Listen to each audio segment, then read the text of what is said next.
Hey guys, today I am going to do a get ready with me and the story of my leg.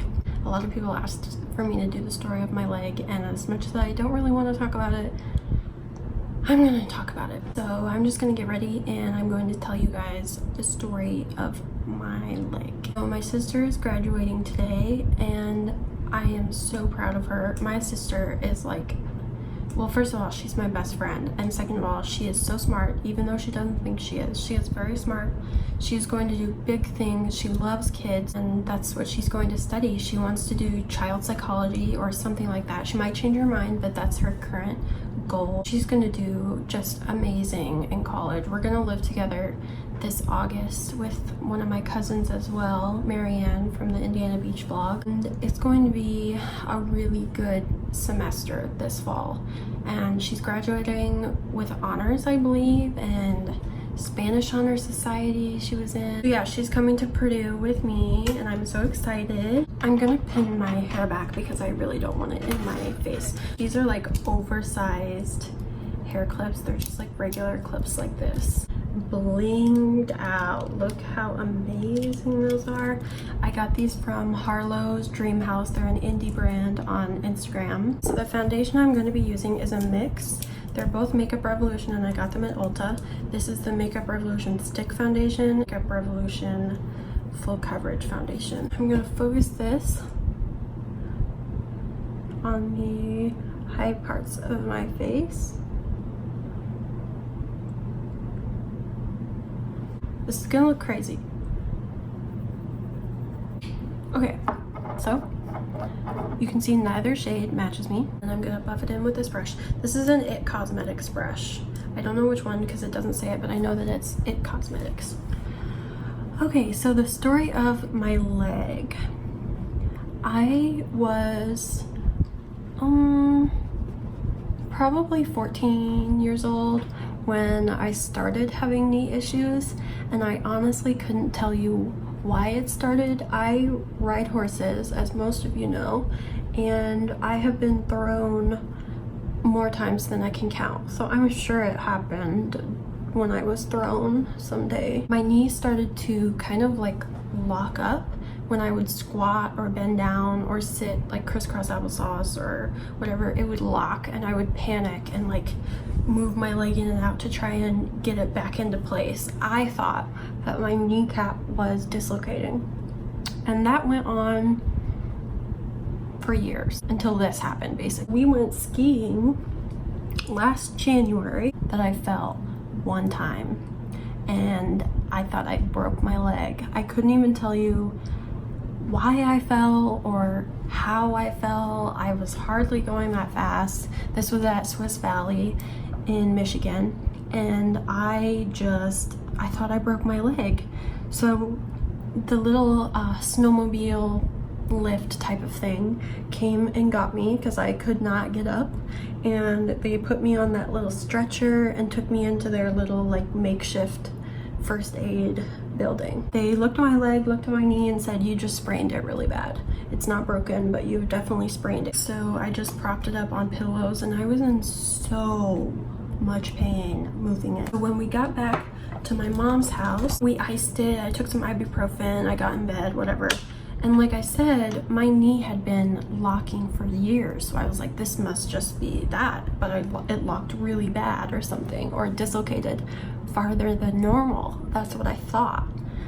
And then the next day, I could not move.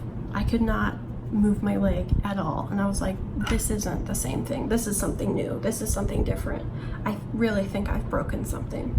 So I went to LaPorte Hospital and they did an x-ray, told me nothing was broken. They looked at my leg and they were like, "You've just sprained something." So I was like, okay. And I went back to school and I put on a knee brace. After a few days, I was able to walk, and I went to class. I walked all around campus and I did my thing, and I was in pain, but I was like, well, I just sprained it. The next month, the end of February, I was like, there's something really wrong with my leg. I was getting stuck and it just felt very different. very unstable. He went to a specialist in Indianapolis and he advised, well, he did a physical exam just with his hands and predicted right there. He's like, you have no ACL.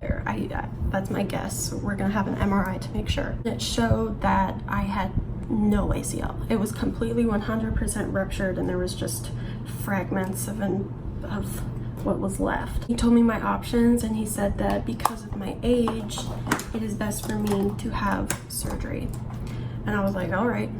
I didn't think anything of it. I didn't know how devastating an ACL injury was. I didn't know how bad the recovery was going to be. I had no idea. They scheduled me to have surgery on spring break, but I had to meet a few requirements before surgery so that I didn't go into surgery with a really weak leg, because that makes the recovery even harder. By the time spring break came around, my range of motion was not good enough, so we had to postpone it, which thank God we did, because if I had a spring break, I would not have recovered and gone back to classes, because they were telling me that I would be able to be back in class in 10 days.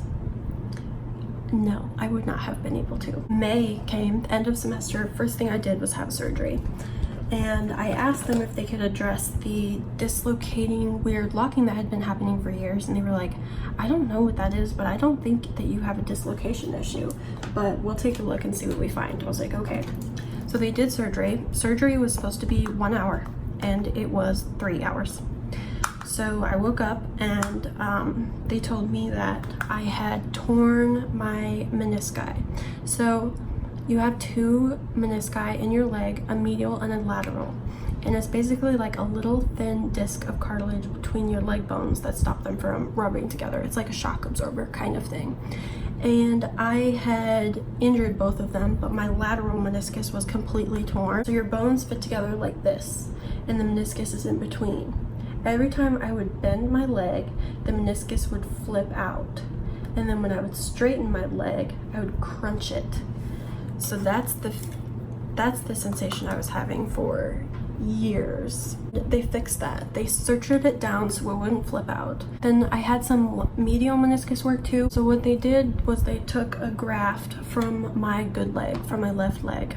They took a third of my patellar tendon and they made a new ACL with it and put that in my right leg. So I had surgery on both of my legs. I'd say my left leg, my good leg, was recovered basically nearly 100% within 4 weeks. But my other leg, so 6 weeks had gone by and I was not meeting any of the milestones. I was unable to move, unable to shower, unable to walk, couldn't bend my leg, couldn't straighten my leg, couldn't do anything, couldn't walk to the car without crutches.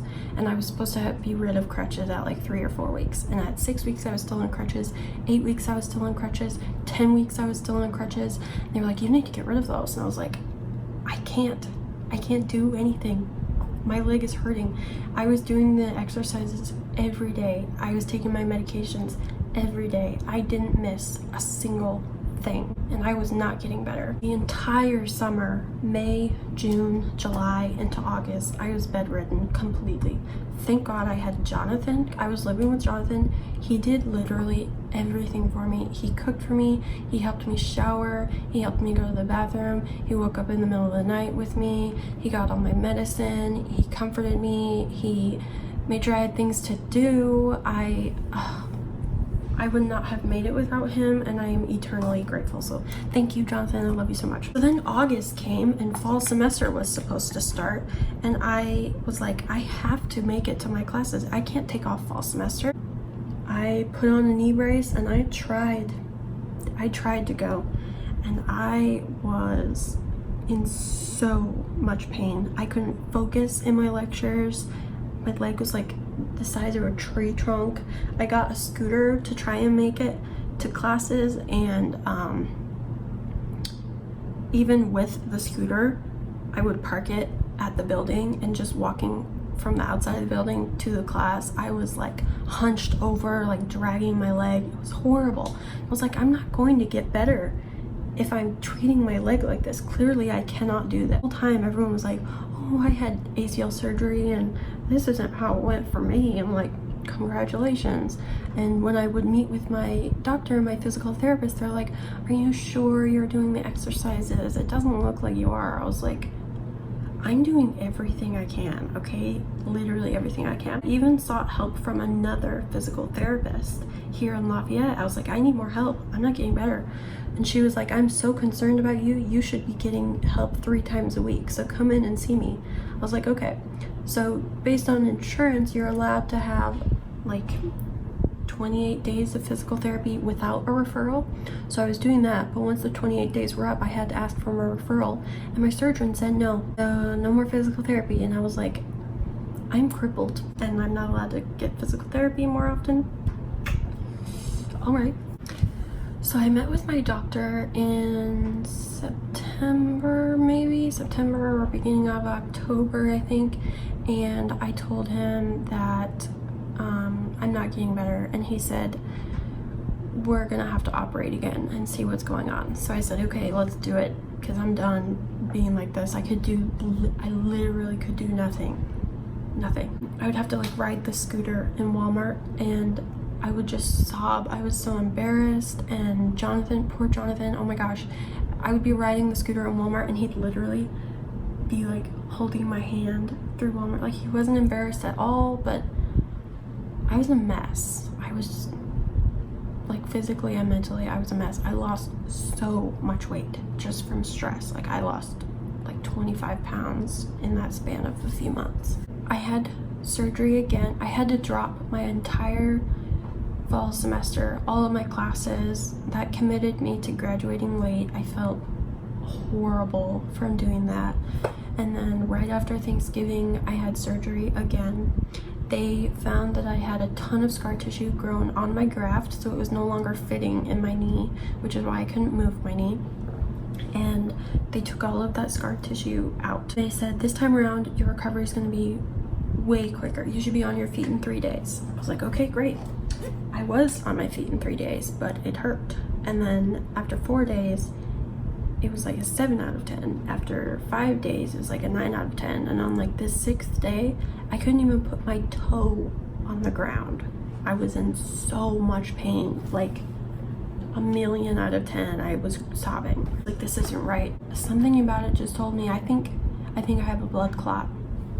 I called my mom and I told her, and she was like, there's no way you have a blood clot. You're so young. You took all the medication. You've been doing your exercises, you've been active, it couldn't possibly be a blood clot. Well, I'm gonna call my doctor just to make sure. I called my doctor and told him, and he said, blood clots are nothing to mess around with, so if you even think maybe, just go to the hospital right now. Tell them I'm ordering an ultrasound. I said, okay. Went to the hospital in South Bend because LaPorte didn't even catch my ACL. So to the doctor in South Bend, they looked at my leg, they were like, you have no swelling, there's no redness, those are the main symptoms of a blood clot, all you have is pain, and you just had knee surgery, so obviously you're gonna have pain. And I was like, you need to check. I don't know why, but I feel like you need to check. They were like, okay, I guess I'll check. And they did the ultrasound, and the ultrasound girl, she wasn't even supposed to tell me. She's supposed to wait for the doctor to tell me, and she was like, girl, good for you. It's good you came in. I can't tell you what your results are, but I'll tell you it's good you came in. I was like, okay. So the doctors came in, they told me I had 2 large blood clots in my leg, in my, like, right between my knees, so between my calf and my thigh. And they were like, we're gonna get you on blood thinners immediately. And I was like, my heart just sank. My mom immediately started crying, and I was like, can this just be over already? Like, it's never ending. Then they had to tell me about all the symptoms of pulmonary embolism and what to look out for, and I was terrified. They were like, make sure you look out for chest tightness and shortness of breath. I have anxiety. I have chest tightness and shortness of breath every time I have a panic attack, every time I'm nervous. So if you're telling me to look out for those things, I was like, I'm feeling it right now. Like, I'm gonna feel that every day, especially because you told me. I was like, okay. They put me on Xarelto, the blood thinner, and sent me home. And I did the worst thing you could possibly do, and I Googled blood clots because I didn't know anything about it. We don't have it in my family. I didn't know anybody that had it before. I didn't know about pulmonary embolism. So I Googled it, pulmonary embolism and the statistics of people who have blood clots that end up having pulmonary embolism, the survival rate of pulmonary embolism, and I was like, I broke. I completely broke. I can't believe I'm like talking about this, but honestly, we're all human and we all go through hard times, and I think it'd be a lot easier if we all just openly talked about the hard times we went through. I felt like I had a ticking time bomb in my leg. I was convinced that I was going to die, which sounds dramatic, but I was absolutely convinced, and at that point, I would have rather killed myself than experienced a pulmonary embolism and die from that. I could not sleep, I could not eat, I lost more weight, I didn't want to be alone, I didn't want my mom to go to work. I was clinging to her like a preschool kid on the first day of preschool. Like, I was terrified. I was absolutely terrified that I was going to die, and I had convinced myself that I was, and I was just waiting for it to happen because the clot could move and I would die right away. And it was sitting in my leg, 2 of them, and I was just sitting there like, it can happen any minute. And I convinced myself that I was ready. If it was gonna happen, I was ready just to go, which is really sad to say. After 2 weeks being on the blood thinners, they told me I was basically out of the woods for the most part for pulmonary embolism, and I was like, oh my gosh, okay, that's good. But I wasn't convinced because I was like, this whole time I have not been the average person. So if the average person is out of woods after 2 weeks, that's not me. I'm not the average person. I was scared through December, through January, through February. I only stopped the blood thinners in March, and thankfully after this surgery I've been doing a lot better. Once the pain from the blood clot was gone and I got back into physical therapy, I started progressing, and I have been doing much better. I was still in pain, and I got a second opinion for my pain, and they showed me that I had a bunch of cracks in my tibia, like a stress fracture basically. So I'm in a brace, an unloading brace right now that holds my bones apart so I don't continuously rub on the bruise. That has helped me so much. I can now work a job, I can walk across the street, I can walk to my car, I can go to the gym and do the leg press, I can do squats, kind of. I'm getting there. The only thing I can't do right now is run, and I still limp. It's not as bad, but I still limp. The more I walk, the more I limp.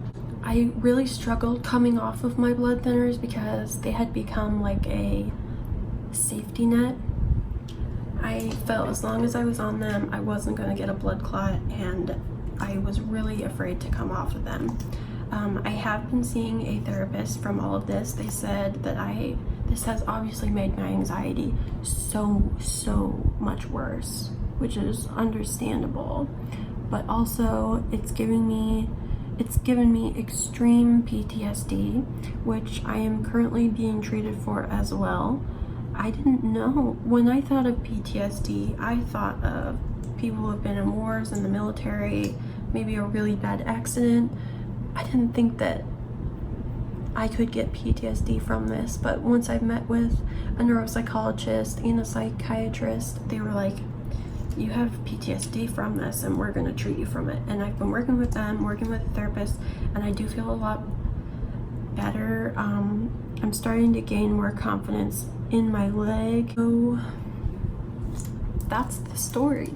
It's not over yet because I'm still not 100% normal. Honestly, I don't know if I ever will be 100% normal, but at this point I don't care. I'm alive, I can walk.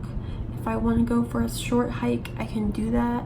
I can get on a horse, and if I never run again, I don't care. I was literally ready to die, so I don't care at this point. As far as like what I've learned from this experience, I've learned to appreciate life so much more, to appreciate every moment so much more, to appreciate every physical thing I'm able to do. I've learned to love my body more because going through a health scare, I can't imagine being unhealthy and having heart problems or being worried about your life, about your health. I just could not imagine it. So I'm so thankful that I'm healthy. I'm so thankful that I have a support system. I appreciate every single moment that I have with people, every single minute, almost to an obsessive nature. Like, I'm obsessed with making the most of everything now, even small things like going to the grocery store or something. Like, I just soak up every minute, because at one point I thought I wasn't going to have it. Honestly, I thought I was not going to have it. That's definitely the first thing I learned. The other thing I learned is trust in your body. Throughout the entire thing, people would say, oh, you're fine. Doctors would tell me, oh, you don't have a blood clot. You don't need another surgery. You don't have scar tissue. You don't have this. And I knew something was wrong. No one knows your body better than you. And if your body's not feeling right, you need to be your own advocate and stick up for yourself and not give up. Go to doctor to doctor to doctor until they run the appropriate tests and make sure that you get a thorough examination. Because if I wasn't an advocate for my blood clots, that I really thought I had something, I could have died the next week. Even thinking about that makes me want to vomit. I might not be here right now. Just speak up for yourself. If something's not right, make sure someone listens to you. And I can speak for my family and say they've probably taken the same lessons away from it. I don't know what I would do without my parents, without my dad taking off so much work. He took off like 2 weeks of work, I think, to take care of me. And I know doing my physical therapy with me was not easy. My mom would cry, my dad cried once, my sister would cry. I mean, because I was just in so much pain. I was sick, and they didn't like seeing that, because they're such caring people and they care about me so much. And my mom came over because after 2 weeks I hadn't showered after the first surgery, and I felt disgusting. I looked disgusting. I was going in and out of consciousness from pain. It was the worst experience of my entire life. Not that I've had very much bad experiences in my life, because I'm very lucky, but it was agony. Don't tear your ACL. That's my story. Let me know if you have questions. It might have been a little rambly, but I've never said the whole story, so I probably missed some things. I honestly tried to forget because, well, I'm sure you can understand why I try to forget. I couldn't have done it without my parents. Couldn't have done it without my siblings. Could not have done it without Jonathan. And everyone on Facebook who was so helpful would message me, Snapchat, Instagram. People were asking how I was all the time. I got so much love from people, more love than I ever expected to get from people I ever expected to like me or care about me. I can't tell you how much it means to me. I literally cannot tell you how much every single message meant to me. So I'm not gonna get emotional. I want to, but I'm not going to. So thank you so much, like from the bottom of my heart. We're moving on from it, and once I'm better, I'm never gonna talk about it. It never happened, and that's just all there is.